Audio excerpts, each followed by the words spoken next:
begin this hour with United States Senator Ron Johnson of Wisconsin. Welcome back, Senator. Good to talk to you again. Morning, Hugh. Hope you're doing well. I am. Did you have a good Father's Day? I did. Get a new tie? No, I had a great cookout with my daughter and grandkids and played a little golf. That's the best way to do it. Now, Senator, your colleague in the delegation, Mike Gallagher, has been depressed since Aaron Rodgers got out of Green Bay. Has it impacted you emotionally as it has devastated Congressman Gallagher? Not really.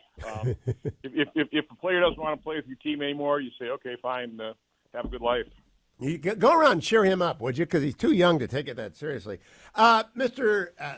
Johnson, let's begin with the federal indictment of the former president. What was your reaction?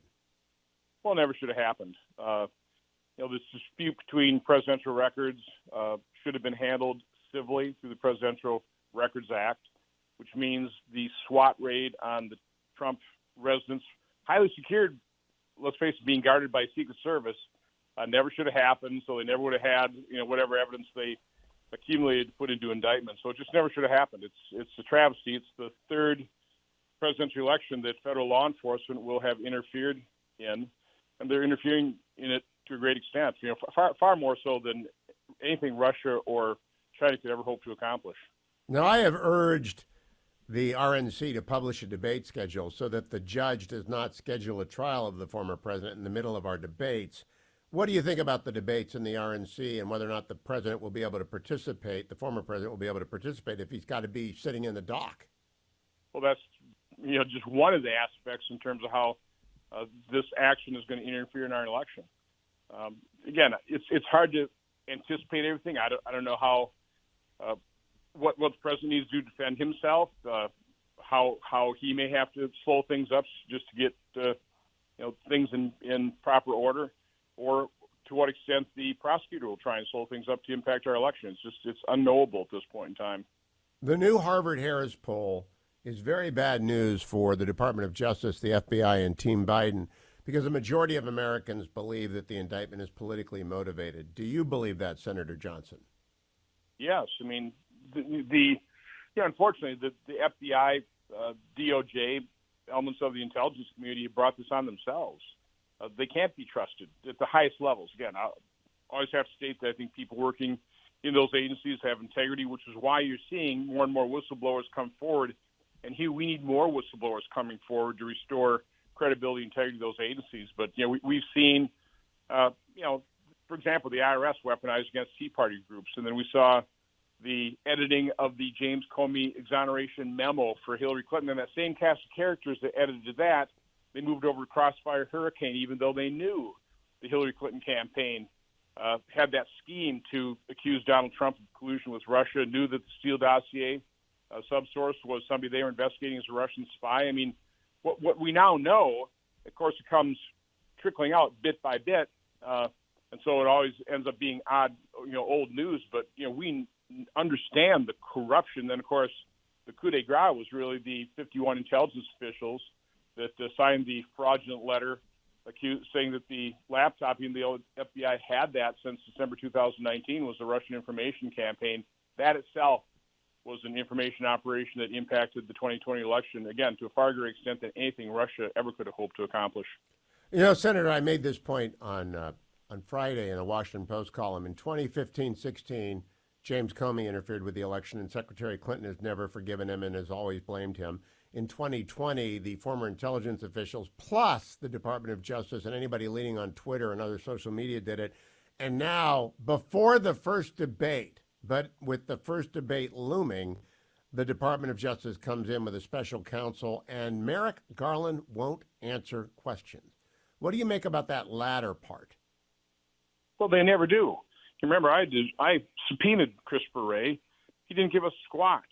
And, of course, they always use the same technique. Well, we can't provide that information to you because the matter's under investigation.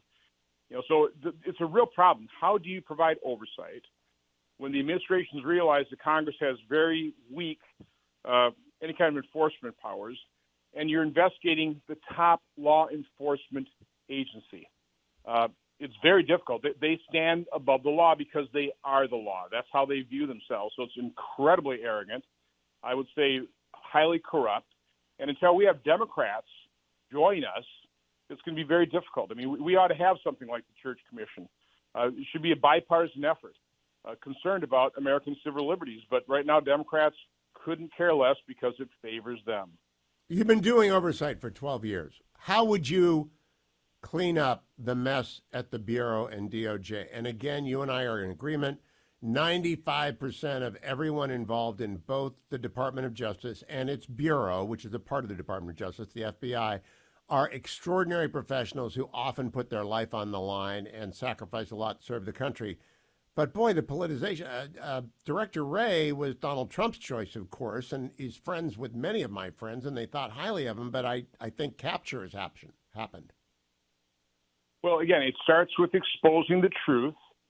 We need more whistleblowers. We need a lot more whistleblowers. We'll probably need a president that is willing to, terminate individuals. But, from my standpoint, I think congressional committee hearings, and again, had we won the majority, I'd be chairman of the Permanent Subcommittee Investigations. I'd have strong subpoena power. We'd be uncovering all these things and holding high-profile hearings to let the American public know exactly what has gone on here. And again, the evidence is accumulating, but the mainstream media won't talk about it. And of course, in the House, those are unfortunately Democrats aren't helping. They're doing everything they can to frustrate Jim Jordan and James Comer's efforts at exposing this as well. But again, the agencies are the biggest roadblock. They are, in my mind, they are obstructing justice. Senator, if you are in the majority in 2025, you will be the chairman of that committee, correct? Correct.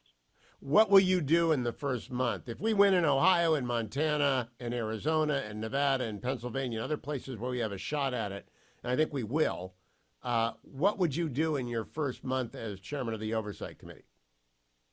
I'd probably start issuing subpoenas. And again, I've laid the foundational groundwork in a number of different areas. This corruption, I've been investigating the FBI's corrupt investigation of Donald Trump since back in 2017, 2018, 2019. But also our miserably failed response to COVID. I've written over 50 oversight letters to our federal health agencies. They're not being transparent. They weren't honest with the American public.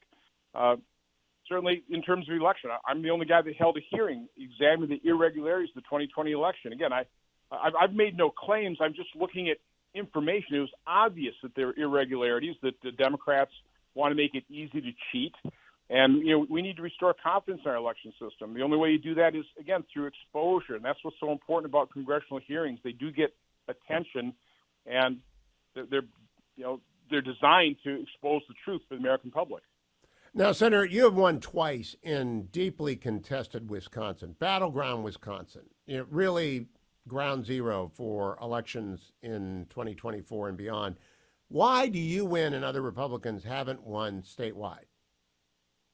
Well, first of all, I'd say in 2022, I advocated for the vaccine injured. I didn't toe the line. I put pressure on federal health agencies, and on a bipartisan basis, an awful lot of people appreciated that. My approach to the abortion issue, I think, is pretty consistent with what conservatives have been saying for 50 years, is let the people decide. So I didn't want 9 Supreme Court justices. I didn't want 535 members of Congress or even 132 members of the Wisconsin legislature to decide that.